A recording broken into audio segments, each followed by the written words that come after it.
Hey everybody, welcome to my very first organizational video where I'm going to just share with you how I have some things organized. And then after I'm done sharing all of the little bits and pieces of my room, I will do a full tour of the entire room.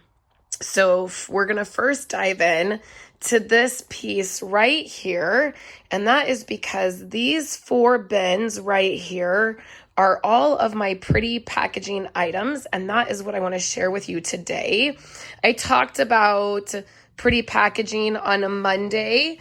I have some things set right here. This is my Halloween stuff that I'm getting ready to take to the school this next week. And so while you're seeing this on Saturday, I filmed it last weekend. So as I was gathering all of this stuff, and you guys saw this video earlier this week,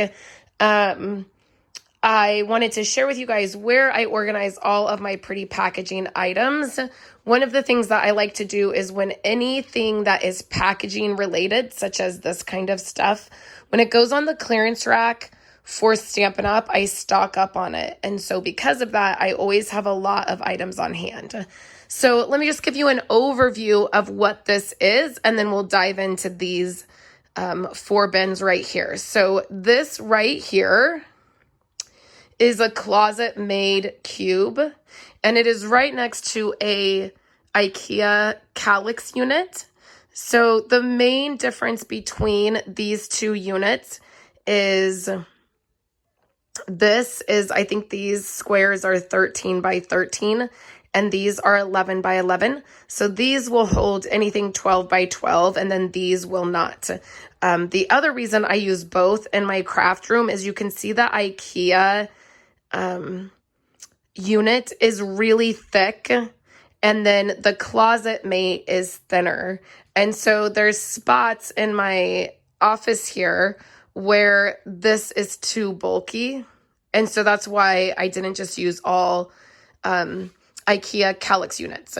So this right here was actually a really happy accident. Originally, there was going to be nothing in this space except my trash can.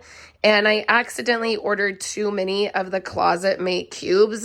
I ordered them all before we kind of put them together and situated the room. And because of that, I ended up with an extra one. So I stuck it right there, and I was like, well, I'll just leave it here until I figure out what to do with it, because I had already put it together. And it ended up working out really well just to be there for a couple reasons. The first reason is I use it to stack things. So this is where all of my club stuff goes while it's in the works for the month, if I've designed stuff, or a lot of times this is stacked high with product because I've ordered it and I'm waiting to package it. And then currently right now is my December daily tray for when I start documenting December. And so this top piece here is just a shelf. So I've used a couple of these in my office, but it's just a white shelf. You can get those at Walmart, at Lowe's, and then you can get brackets to then be able to hang on your wall. We had those, they were white, and we just had them in our shed basically. And my husband brought them in, and I painted that one black, and it's just actually setting on it. It's not even attached. So it just sets on the top of that. And then that's the closet mate cube. And then these items here are decorative, and some books, and some Becky Higgins, like a sketchbook from Becky Higgins, and a gift I received. And then down here are the closet mate cube fabric bins. And in this room, I purchased the teal and the black. I got them on Amazon. They are a really good price on Amazon. I think you get 6 in a pack. And then there's several different colors. So let me just show you what it looks like in here. This is the first one.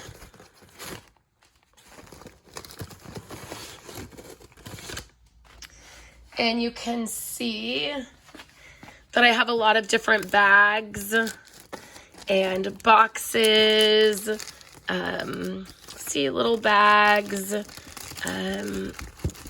clear cellophane bags. These are Easter ones. Also like these, which I will use for pencils. You guys probably saw those earlier this week. Yeah, all of these have been Stampin' Up that I have just purchased when they go on the clearance rack. And you can see that I have a really nice collection of them.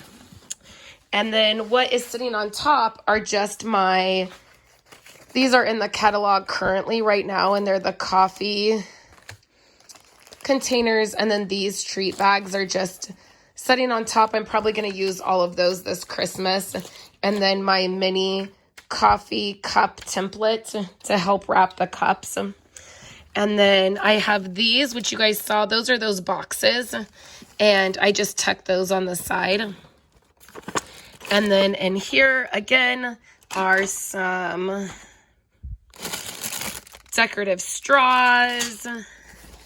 These are bags, mini bags. These were from Paper Pumpkin at one point. Some larger bags. And then setting right on top, I'm hoping that doesn't fall, you guys. It's probably dangerous.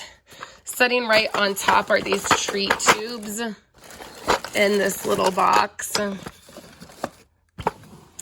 And then down here are my little tiny coffee cups, these little ice cream tins. It's a little dusty inside. The copper tins, the tops to those ice cream type containers. And then over here, I didn't get a chance to use these this Halloween. I ended up not having enough to do for like the classes, and then my coffee cups from Stampin' Up, and then the tins from Stampin' Up right now. You can get these in the catalog right now. Some larger things here, and then these came from the dollar store, and I just have those tucked in there. And so that is what I have in there, and that's how I store all of my pretty packaging items. They are not, I guess they're not organized the very best because those are deep and things tend to get kind of shoved in there. But I just pull them out and look through things when I need to find something to use for pretty packaging. So that is where I store those, and I hope you enjoyed seeing that. If you have any questions, just let me know in the comments below.